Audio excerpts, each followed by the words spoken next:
Praise the Lord. இன்றைக்கு ஒரு பாடல் எனக்கு ரொம்ப பிடித்தமாக இருந்தது.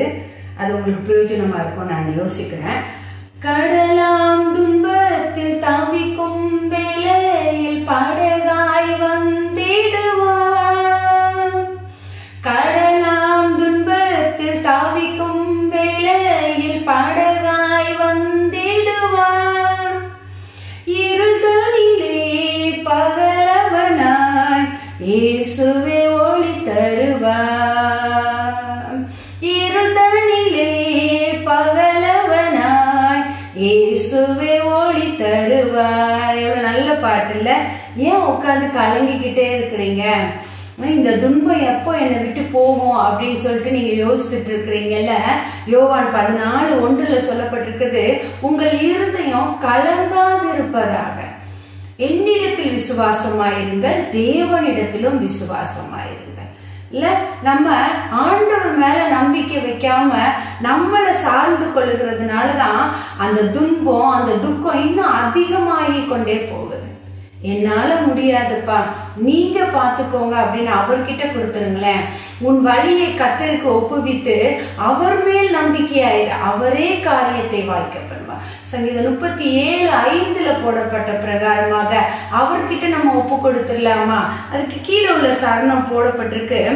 பாவ நோயாளி வாடும் நேரத்தில் மருத்துவராகிடுவார்.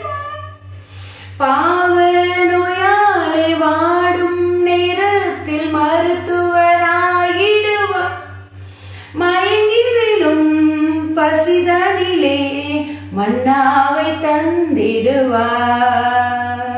மயங்கி விழும் பசிதனிலே மன்னாவை தந்திடுவார். இந்த நோய் என்னை விட்டு எப்போ போகும்? டாக்டர்ஸ் எல்லாம் என்னை கைவிட்டுட்டாங்களே, நான் என்ன பண்ண போறேன்? என் ஃபியூச்சர் எப்படி இருக்கும்?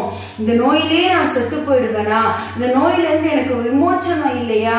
என்னை விடுவிக்கிறதுக்கு ஒரு தேவன் இல்லையான்னு யோசிச்சுட்டு இருக்கிறீங்களா ஃப்ரெண்ட்ஸ்?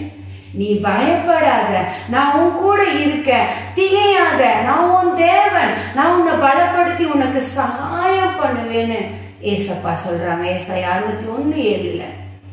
அந்த கடவுள் மேல நீங்க நம்பிக்கை வைப்பீங்களா? எப்பேற்பட்ட நோயா இருக்கட்டும், கடலே துன்பமே அதிகமா வரட்டுமே, பயப்படாதீங்க. ஏசப்பா சொல்றது அதுதான், நீ பயப்படாத, நான் உன் கூட நான் இருக்கிறேன், இதுவும் சீக்கிரம் கடந்து போகும். வருத்தப்பட்டு பாரம் சுக்கிற நீங்க எல்லாரும் என்னிடத்துல வாருங்கள்னு சொல்லி ஏசப்பா உங்களை கூப்பிடுறாரு. அவர்கிட்ட நீங்க உங்க வழியை ஒப்பு கொடுத்துருங்களேன், உங்க வாழ்க்கையை ஒப்பு கொடுத்துருங்களேன். இன்னும் ஒரு சரணம் இருக்கும். தூற்றும் மந்தரின் நடுவில் எந்தனை தேற்றிட வந்திடுவான். தூற்றும் மந்தரின் நடுவில் எந்தனை தேற்றிட வந்திடுவான்.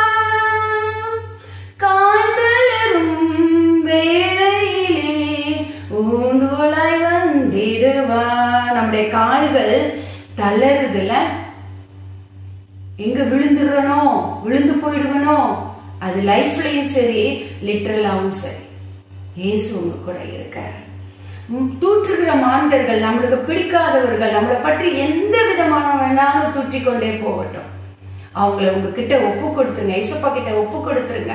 உங்க வெக்க, நீங்க எங்க வெக்கப்பட்டீங்களோ அந்த வெக்கத்துக்கு பதிலாக இரட்டத்தனையான பலன் வரும். தூற்றுகிறவர்கள், உங்களை பற்றி ஏளனமா பேசிக்கொண்டிருக்கிறவர்கள் பேசிக்கொண்டே இருக்கட்டும், அந்த இயேசு உங்க கூட இருக்கிறார். ஒருபோது கைவிடாதவர் அவர். இந்த உலகத்திலே அவரை போல வேற நல்ல தெய்வம் வேற யாரும் கிடையாது. இவ்வளோ நாள் வேற யாரெல்லாமோ நம்ம நம்பிக்கிட்டு இருந்தோம். ஒரு முறை நீங்க இயேசுவை நம்பி பாருங்களேன், உங்க காலை தள்ளாட விட மாட்டாரு. தூற்றுகிற மாந்தர்கள் நடுவில அவர் நம்மை தேற்றுகிற தெய்வமா இருக்கிறார். அவர் உங்களை தேடி வந்திருக்கிறார். நீங்கள் என்னை தெரிந்து கொள்ளவில்லை, நான் உங்களை தெரிந்து கொண்டேன்னு சொல்லி யோவான்ல போடப்பட்டிருக்கு. என்னுடைய சமாதானத்தையே நான் உங்களுக்கு வைத்து போகிறேன், உலகம் கொடுக்கிற பிரகாரமாய் அல்ல, என்னுடைய சமாதானத்தையே உங்களுக்கு தருகிறேன்னு ஏசப்பா வாக்கு கொடுத்திருக்காங்க யோவான் 14:27. அதை நம்பி நீங்க உங்க வாழ்க்கையை ஏசப்பா கையில ஒப்பு கொடுப்பீங்களா? ஏசப்பா உங்க கூட வந்திருக்காங்க. God bless you. Thank you.